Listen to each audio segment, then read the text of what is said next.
Welcome, fellow watch lovers. Today we're looking at the WatchDives sub Homage. I was excited to do this one because the specifications are very high for a piece at this price point, and so I wanted to share some of my thoughts on how this stacks up.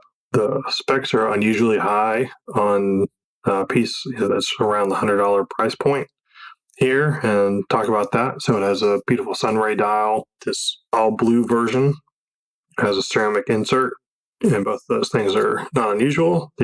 But the ceramic insert is fully loomed, BGW9 Superluminova, as well as there is plenty of BGW9 Superluminova on the hands and indices. So that alone takes it into a category above many of the competitors, such as Pagani Design, that tries to compete in that price point. Not that unsimilar to what Steel Dive offers at East Dive as well.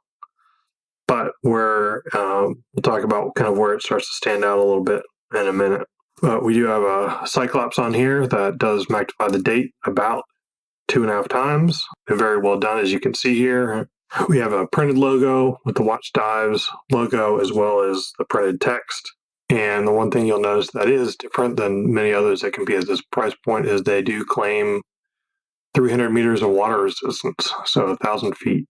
And most others that are in this price point are really at 100. Now, this is not something that I've tested. I would certainly assume that it would exceed 100 meters of water resistance. The sapphire crystal does have some AR coating on it, so you can see that it's fairly clear as I move it through the light. 316L stainless steel, which is kind of standard. Brushing to the top of the lugs, brushing to the top of the bracelet. We do have a polished sides. We have a nice signed crown on there. We have polishing to the sides of the bracelet. And then we get to a somewhat unique clasp at this price point. And it's kind of, to me, one of the selling points of this piece at this price point. 6 micro adjusts on the side. The corners are not sharp. They have nice little beveling to them, a little bit of polishing and some brushing. It has the double pusher style clasp, which is milled. Feels good, has a nice click to it. The tolerances is not as tight as something like San Martin, but it also does not have sharp edges, which I think is a major letdown on something like Pagani Design, where realistically the edges are incredibly sharp. Now, the one drawback on this watch, and the really main thing that I would like for them to improve, is the bracelet. You can see just the amount of play here. Not sure you'll be able to hear the noise or not here, but it does have quite a bit of noise to it when it moves around. This can be minimized depending on how tightly you wear your watch. I tend to wear mine a little bit loose, and therefore that's kind of problematic for me. And it's kind of sad to see that, because really everything else on the watch feels like it has very high standards, and the finishing looks fine. It's just really the tolerances here, as you can see, just the amount of play that's involved.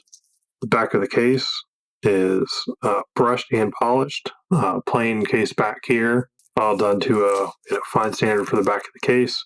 We have a NH35 movement inside the watch, so that gives us hacking, hand winding, as well as the dual rotation on the motor for winding the movement.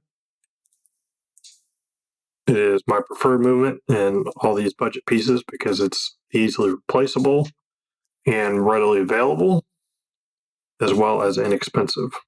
Crown action is very smooth. I have no complaints there. You have the standard pop and adjustment. The threading feels very nice when you move and adjust it.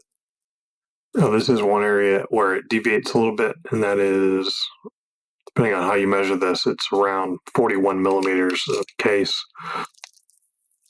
So that is a little bit bigger than some options on the market. We are looking at just under 20 millimeters on the lug width. It only tapers down to about 18, so it doesn't have the taper down to 16 like you see on some other watches, and then of course goes back up to over 20 millimeters on clasp. It's just under 13 and a half millimeters thick without the Cyclops, and 157 grams size for my 7.5 inch wrist. So for me, this is kind of the best value watch out there, as long as you're comfortable with the bracelet quality. Yeah, the lume is just outstanding on this. The 120 click bezel, while it doesn't sound great, I would call it hollow sounding.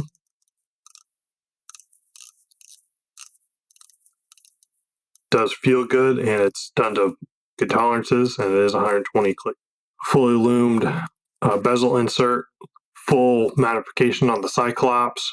The clasp is very nice, and is punches above its price point also, which I always find that's an important piece. It doesn't have kind of the sharp edges on it that you get with some other budget brands, and that to me is another selling point. Really, if it wasn't for the bracelet, then it would be competing at an even higher price point, I think. Just with the tolerances, I mean, that's really all they need to improve to add even more value, is just get the tolerances up on the bracelet. Otherwise, to me, this is the option, at around $100 price point, because it competes with watches that cost quite a bit more in just about all areas. Showing it side by side with a San Martin that typically costs more than double the price, or about double the price. Again, in looks department, it's not that. I mean, I do appreciate the recessed lume pip there.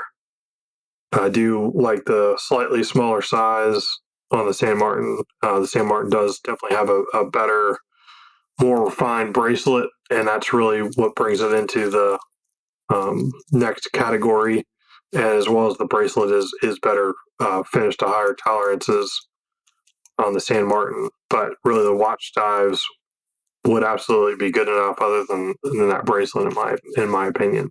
And especially if you're looking for something to kind of knock and beat around, then it's really difficult to beat the WatchDives. So here's how it looks on my 7.5 inch wrist.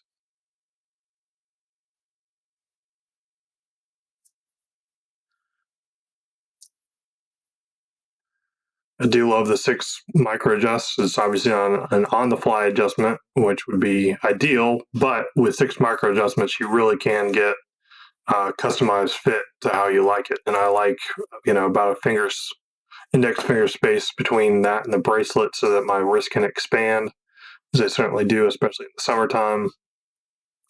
But I definitely appreciate the 6 micro adjustments, and that's another nice selling point of this piece, is the fact that you can get a nice custom fit out of it.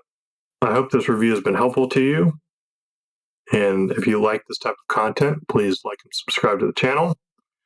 And as always, if you use my affiliate links, it is certainly appreciated, so that I can continue to create this type of content.